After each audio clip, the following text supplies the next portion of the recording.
এখন আমি আলোচনা করব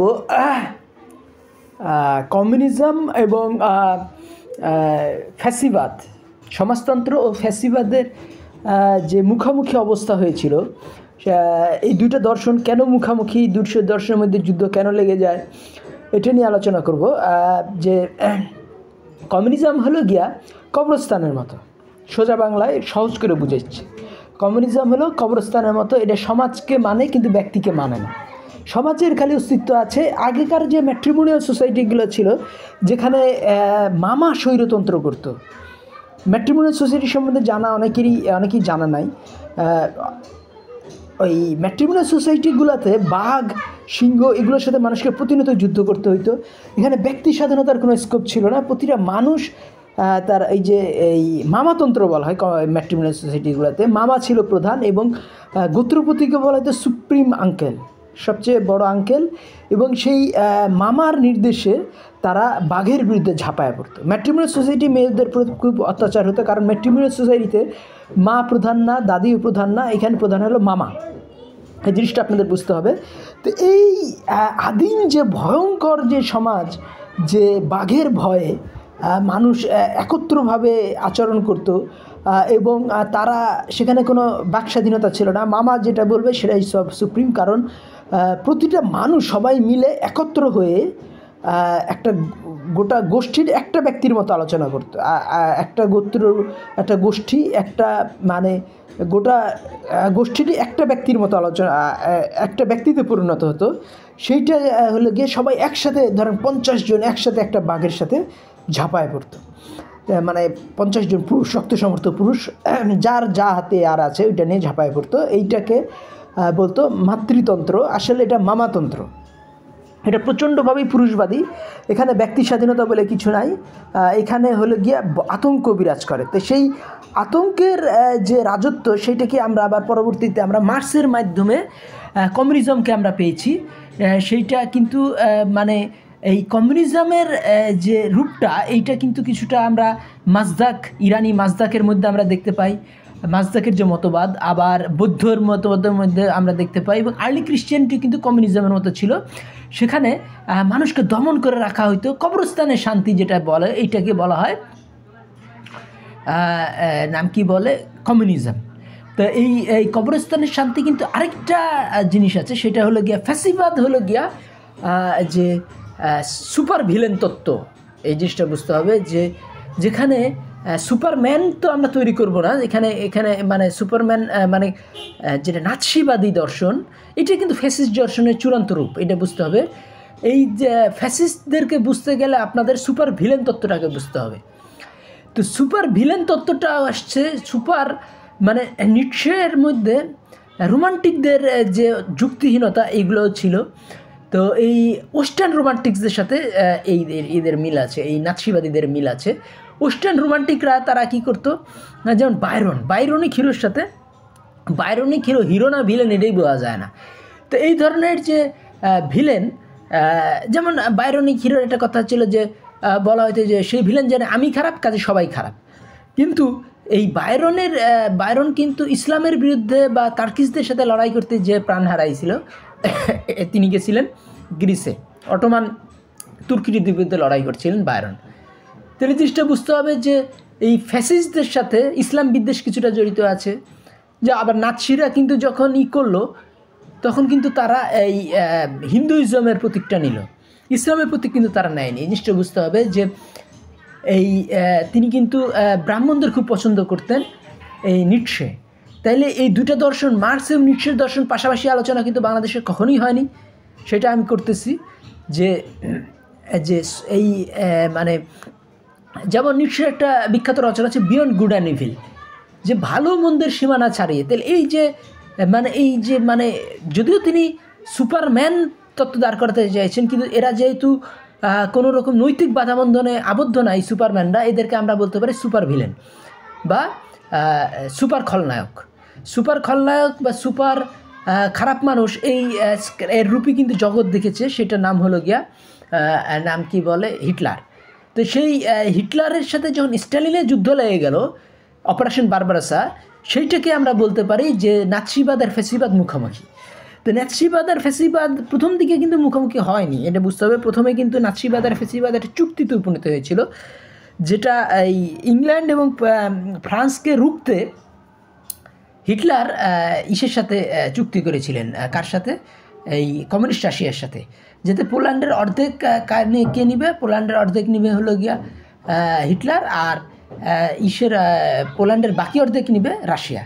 কিন্তু তারপরে তারা ফ্রান্স দখল করে হিটলার, এবং ইংল্যান্ডে প্রচুর বোম্বিং শুরু করে। কিন্তু ইংল্যান্ড দখল করতে যখন সম্ভব হচ্ছে না, তখন তারা আবার অপারেশন বারবাসা শুরু করে, মানে পোল্যান্ড আক্রমণ করে, এবং পোল্যান্ডের বাকি অংশ যে রাশিয়ার অধীনে আছে সেটাকে আক্রমণ করে, এবং রাশিয়ার পরে রাশিয়া দখল করার একটা চেষ্টা শুরু করে হিটলার। যখন দেখছে যে এত বিমান হামলা করেও ইকে দখল করা গেল না, তার থেকে কম শক্তি নির্ভর করেই হয়তো মানে তার থেকে তো কম ঝামেলা, বিশেষ করে শক্তি তো না, ঝামেলা, যেহেতু হিটলার ব্রিটেন একটা দ্বীপ রাষ্ট্র, এটাকে দখল করা যাচ্ছিল না, কারণ ওই বিমান দিয়ে ওটা ল্যান্ডিং করার প্রবলেম আছে। ওই সময় যদি মানে ইংল্যান্ড দখল করতে গেলে যদি ল্যান্ড বর্ডার থাকতো, তা ফ্রান্সের মতো হয়তো ইংল্যান্ড দখল করা যাইতো, কিন্তু ইংল্যান্ড ছিল একটা দ্বীপরাষ্ট্র। তাহলে এই জিনিসটা আমাদের বুঝতে হবে যে তখন প্রায় 30 লাখ সৈন্য নিয়ে হিটলার যুদ্ধ শুরু করলেন রাশিয়ার বিরুদ্ধে, অপারেশন বারবারোসা। তাহলে এই জিনিসটা আমাদের বুঝতে হবে যে মার্কস এবং মার্কসিস্ট রাশিয়া এবং নাৎসিবাদী এই নাম কি বলে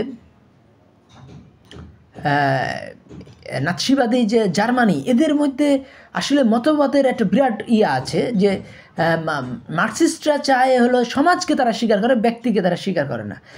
আর এই নাম কি বলে এই হলো গিয়া যে নাৎসিবাদীরা তারা ব্যক্তিকে স্বীকার করে, সমাজকে স্বীকার করে না। তাহলে এই যে মানে যে সুপারম্যান সমস্ত নীতিনৈতিকতা থেকে আলাদা, সুপার ভিলেন, সেই সুপারম্যানের কথাই বলছেন নিটশে। তাহলে এই যে পরে হিটলার যে নিয়ম নৈতিকতাহীন মানুষগুলো একটার পর একটা দেশ দখল করতেছিল, তারপরে দখল করছিল, নাম কি বলে ইহুদিদের পুড়ায় মারছে, এর পিছনেও কিন্তু এই নিয়ম নৈতিকতাহীন সুপারম্যানের অস্তিত্বের একটা মানে এই দর্শনের একটা প্রভাব আছে। এই জিনিসটা আমাদের বুঝতে হবে যে মানে সে হলো গিয়া পৃথিবীতে প্রথম সুপারম্যান তত্ত্ব প্রচার করেন খুব জনপ্রিয়ভাবে, সেটা হলো গিয়া নিটশে, ফ্রেডরিক উইলিয়াম নিটশে, যিনি নাৎসিবাদের গুরু। কিন্তু এই সুপারম্যান হয়ে গেল সুপার ভিলেন, কেন হলো সেটা আমাদের বুঝতে হবে। আমি যেমন বাংলাদেশে শেখ হাসিনা কিন্তু অনেকটা সুপার ভিলেন হয়ে গেছিলো, তো এই জিনিসটা আমাদের বুঝতে হবে যে সুপার ভিলেন বাংলাদেশের মানুষজনকে একেবারে ইসে দিয়ে দিচ্ছিল, নাম কি বলে দেখা যাচ্ছে একজন ব্রিগেডিয়ার, তাকেও তিনি গুম করে ফেলতেছেন। তার ওই যে আয়না ঘরে তিনি রেখে দিয়েছিলেন ব্রিগেডিয়ার আজমিকে, যদিও তিনি এই গোলাম আজমের ছেলে, কিন্তু তারও তো একটা মানবাধিকার আছে, এটা চিন্তা করতে হবে। সে মানে বাপের অপরাধে তো ছেলেকে দায়ী করা যায় না, এটা ইসলামের প্রথম সূত্র। তাহলে এটা বুঝতে হবে যে ছেলের অপরাধে বাপকে দায়ী করা যায় না, বাপের অপরাধে ছেলেকে দায়ী করা যাবে না, এটা ইসলামের প্রথম সূত্র। কিন্তু এরা তো সূত্র মানে না, এই জিনিসটা বুঝতে হবে যে ফ্রেডরিক উইলিয়াম নিটশে তিনি মার্কসের অ্যান্টিথিসিস হিসেবে আসছেন। মার্কস বলছে before God we are equal but God is dead. Marx বলছে যে আমরা সবাই ইকুয়াল, কিন্তু নিটশে বলতেছেন before God we are equal, so আর God is dead, so we are not equal.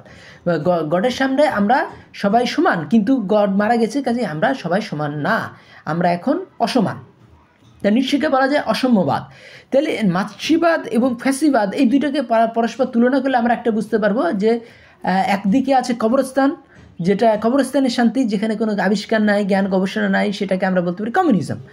আর আরেক দিকে আছে নাম কি বলে এই মার্ক্সবাদ, এই মানে কমিউনিজমই তো মার্ক্সবাদ, কিন্তু আরেক দিকে আছে নাৎসিবাদ বা ফ্যাসিজম। এই ফ্যাসিজমে হলো কি ব্যক্তি আছে, কিন্তু সেখানে ব্যক্তি হলো তার নীতিনৈতিকতা নাই, সে বিভিন্ন দেশ আক্রমণ করে, এবং এই নাৎসিবাদ ফ্যাসিবাদ এক প্রায় কাছাকাছি। মুসোলিনি হলো গিয়া ফ্যাসিবাদ, আর এই হলো গিয়া হিটলার হলো নাৎসিবাদ।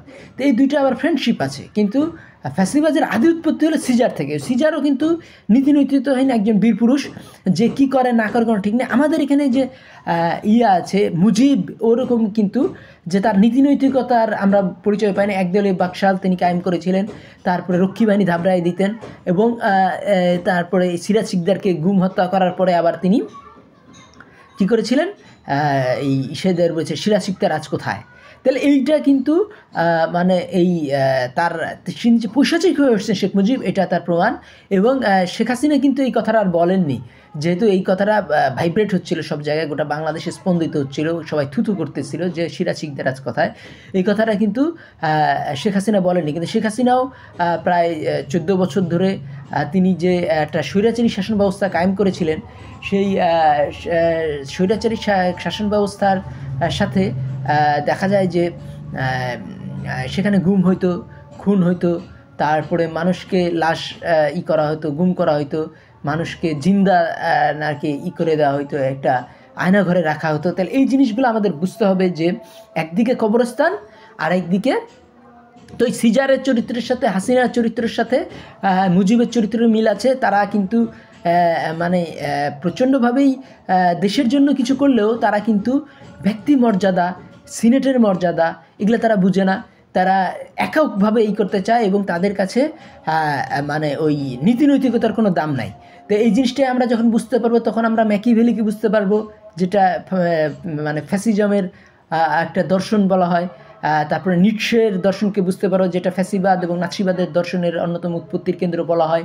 তখন কি হবে যে এই সমাজের যে একচাটিয়া সমাজকে যে আমরা দোষারোপ মানে কবরস্থান বানাবো সেটা আমরা চাই না। যেমন মোহাম্মদ আজম কিন্তু একটা লিখেছিলেন, আপনারা পড়ে দেখতে পারেন, ইউটিউবে আছে, সেখানে তিনি বলছেন ব্যক্তির কোনো অস্তিত্ব নাই। এটাই তো কমিউনিজম বলে, এটাই তো মাতৃপ্রধান সমাজ বলে যে ব্যক্তির কোনো অস্তিত্ব নাই।